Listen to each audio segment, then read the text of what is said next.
이사야 40장 1절과 2절 말씀 같이 있습니다. 시작. 너희의 하나님이 이르시되 너희는 위로하라 내 백성을 위로하라. 너희는 예루살렘의 마음에 닿도록 말하며 그것에게 외치라. 그 노역의 때가 끝났고 그 죄악이 사함을 받았느니라. 그의 모든 죄로 말미암아 여호와의 손에서 벌을 배나 받았느니라 할지니라 하시니라. 아멘. 우리가 이사야 40장 1절과 2절만 읽었지만 이 말씀에 본격적으로 들어가기 전에 이사야 전체에 대한 이야기를 좀 우리가 하려고 합니다. 이사야서를 이제 좁게는 두 개로 나누고요. 좀 넓게는 이제 세 개로 나누는데 제가 세 개로 나누는 이야기는 하지 않겠습니다.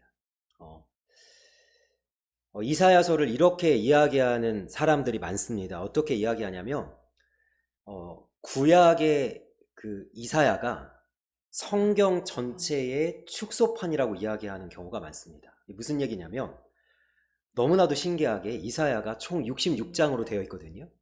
성경이 몇 권으로 되어 있죠? 66권으로 되어 있죠. 자, 구약은 1권부터 39권까지가 구약입니다. 창세기부터 말라기까지 39. 그 다음에 40부터 66까지가 이제 마태복음부터 요한계시록까지 이제 뒷부분이죠. 자, 그런데 이사야서를 보면 굉장히 신기한 부분을 발견할 수 있어요. 뭐냐면 1장부터 39장까지는 굉장히 뉘앙스가 어떻게 되어 있냐면 부정적이고요. 너희가 죄가 많다. 하나님이 벌하실 거다. 이런 내용입니다. 1장부터 39장까지. 물론 다른 내용들도 있습니다. 이새에게서 한 뿌리가 나서 임마누엘을 하리라 뭐 이런 이야기도 있고 여호와의 열심히 이를 이루리라 이런 이야기도 있지만 소망이 중간중간 껴있긴 하지만 전체적인 뉘앙스가 어떻게 됐냐면 굉장히 이제 어두운 거예요. 자, 그래서 40장에 들어가면요. 우리가 그러니까 이사야서의 딱 중간을 지금 읽은 거예요. 40장에 들어가면 갑자기 어떤 일이 벌어지냐면 갑자기 소망이 막 솟아나기 시작합니다. 기회가 있으시면 굉장히 단기간에 아마 거의 하루 종일 이렇게 이사야서만 읽으려고 하면 한 이틀에서 3일 정도 걸리실 거예요. 이게 굉장히 읽기가 쉽지 않기 때문에. 그런데 제가 굉장히 단기간에 이사야 1장부터 66장까지 다 읽은 날 제가 그 감격을 아직도 잊을 수가 없는데요. 입술에서 계속 하나님께 영광 돌리고 하나님을 찬양하는 그 고백이 흘러 넘치는 거예요. 왜냐하면 하나님 얼마나 대단하시고 얼마나 위대하시고 엄청난 분인지가 막 40장부터 66장까지 얼마나 선언이 되고 선포가 되냐면 막 제 입술에서 그냥 막 하나님을 막 높이고 싶어가지고 막 안달이 나는 막 그 은혜의 순간이 있었거든요. 이사야가 그런 책인데 40장부터 이 반전이 일어나는 거예요. 그래서 지금부터 제가 이야기하는 건 꼭 맞는 건 아니지만 학자들 중에 이렇게 보는 경우가 있습니다. 어떻게 보느냐? 1장부터 39장까지는 제1 이사야서라고 봅니다. 이제 무슨 얘기냐면 이사야서 1장 1절에 무슨 이야기가 나오냐면 이제 왕들의 이야기가 있죠. 그런데 히스기야 왕 때에 이사야 선지자가 쓴 글이라 라고 소개를 하고 있어요. 역사적인 소개를 하고 있어요. 그 이사야는 39장까지 쓰고 그리고 40장부터는 누군지 모르지만 저자가 누군지 모르지만 다른 누군가가 썼다라고 보는 겁니다. 이제 이 시대를 구분을 합니다. 자, 그러면 어떻게 구분되는지 한번 보세요. 히스기야 시대까지는 자, 어떤 시대죠? 남유다가 자, 히스기야가 어떻게 했죠? 이스라엘을 개혁을 시키고 우상들을 다 파괴하고 그 다음에 하나님의 성전을 정결하게 하고 특별히 사네립이 18만 5천이라는 아수르 군대를 몰고 왔지만 거기서 승리를 거둘 뿐만 아니라 39장까지 무슨 내용이냐면 히스기야가 죽을 병에 걸렸다가 나은 내용까지 39장에 나와 있단 말이에요. 자, 이 내용을 담고 있다가 40장부터는 뭐냐면 이스라엘이 포로로 끌려간 다음에 바벨론의 포로로 끌려가서 예루살렘이 다 불타고 그 다음에 자기들의 나라가 다 망한 이스라엘 백성들을 향해 하나님께서 소망을 가지라고 선포하는 내용이라고 보는 겁니다. 제가 지금 나누는 얘기는 꼭 맞는 건 아니라고 얘기했어요. 참고사항이지만, 자, 저는 사실은 이런 신학적인 배경과 이런 막 골치 아픈 이야기 별로 안 좋아합니다. 왜 안 좋아하냐면요, 저는 설교 시간에 이런 얘기 거의 안 해요. 그러나 이런 이야기를 오늘 시작하면서 이사야서를 보는 이유는 뭐냐면, 설교는요, 말씀은요, 우리에게 이 질문을 하나 남기는 겁니다. 그래서 뭐? So what?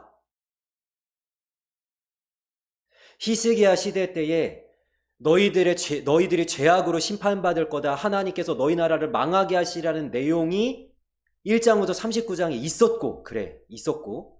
그 다음에 40장부터 이스라엘이 포로로 끌려가서 나라가 망했는데 너희는 소망을 가지라고 이야기하는 말씀이 나온다면, 이 두 가지의 사실이 정말 그렇다면 지금 이 시대를 살아가는 우리 믿음의 사람들에게 무슨 의미가 있느냐는 거예요.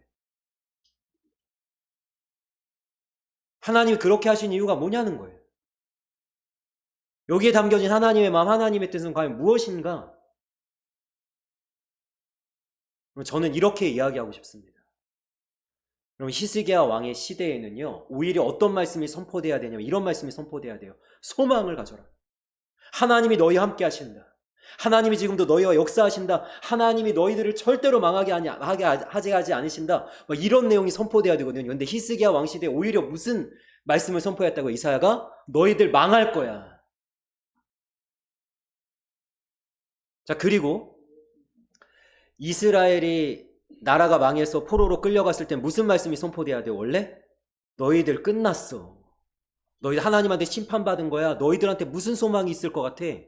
이런 말씀이 선포되는데 오히려 포로기 때 하나님 무슨 말씀을 주세요? 두려워하지 마라. 내가 너와 함께함이니라.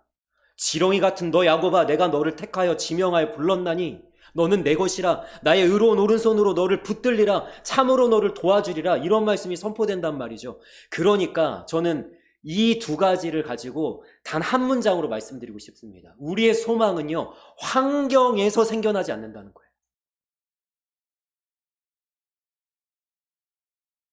히스기야 왕 때 그 개혁을 하고 성전을 깨끗하게 하고 우상들을 다 몰아내면서 히스기야 왕을 비롯한 신실한 믿음의 사람들이 이런 생각을 했을지 몰라요. 우리는 망하지 않을 거야. 여러분, 환경에서 소망이 오는 게 아니라니까요. 하나님께서 현미경으로 정밀검사해서 히스기야 왕 시대에 비록 그렇게 개혁을 했지만 그들의 삶을 가만히 들여다보니까 여전히 고칠 부분이 많은 거예요. 여전히 하나님의 손대셔야 될 부분이 많은 거예요. 그래서 하나님께서 그들에게 정신 차리라고 깨어있으라고 이사야 선지자를 통해서 질책의 말씀을 주시는 거예요. 그런데 남유다가 정신을 차리질 않습니다. 결국 하나님께서는 이 남유다를 멸망시키기로 언제 작정하세요? 히스기야 왕의 아들 므낫세 때 드디어 하나님 작정하세요.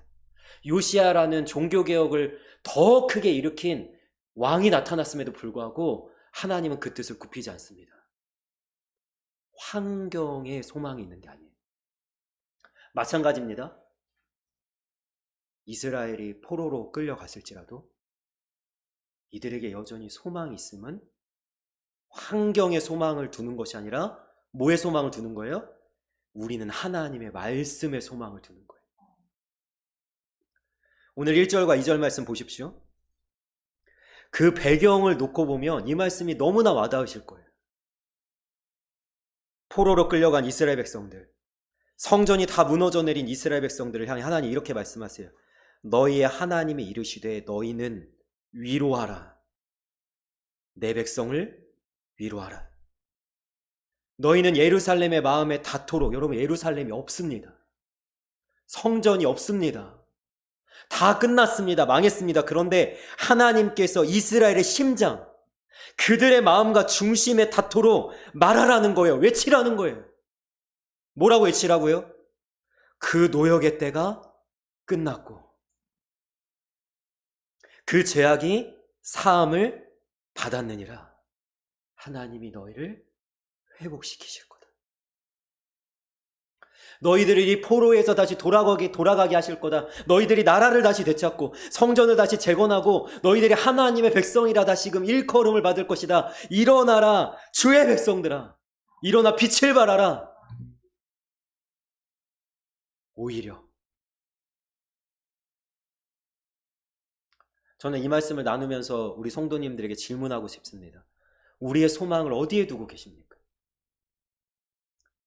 환경 때문에 자꾸 마음이 이리 갔다 저리 갔다 하십니까?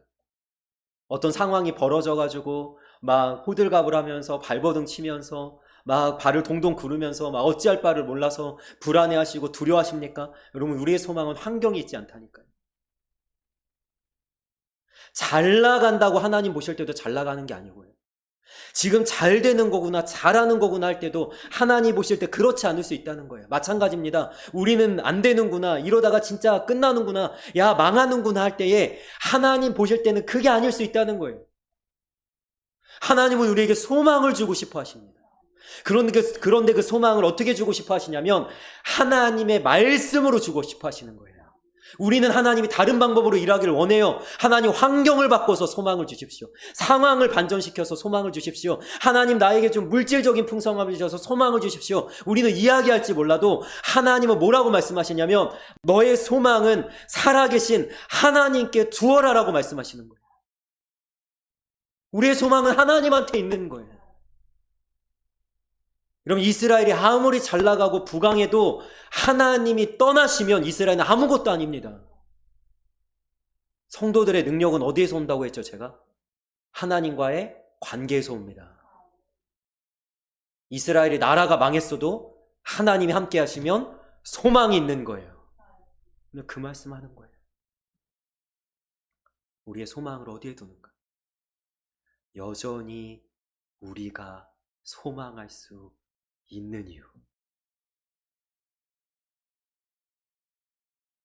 눈에 보이는 환경이나 현실을 바라보시기보다는 고개를 들어서 살아계신 하나님, 나를 도우시는 그 전능하신 하나님을 바라볼 수 있기를 축복합니다.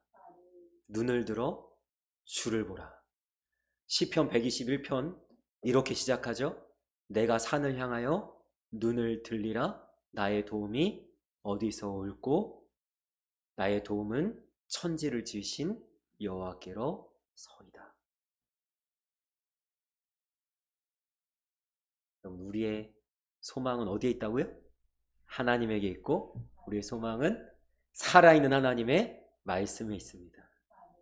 환경에 휘둘리지 마시고 현실에 눌리지 마시고 이 하나님을 붙들고 이 말씀을 붙잡음으로 우리 담대하게 가슴을 펴고 우리 두려움 없이 이 믿음의 걸음을 걸어나갈 수 있는 하나님의 사람들이 되시기를 주님의 이름으로 소망하며 축복합니다.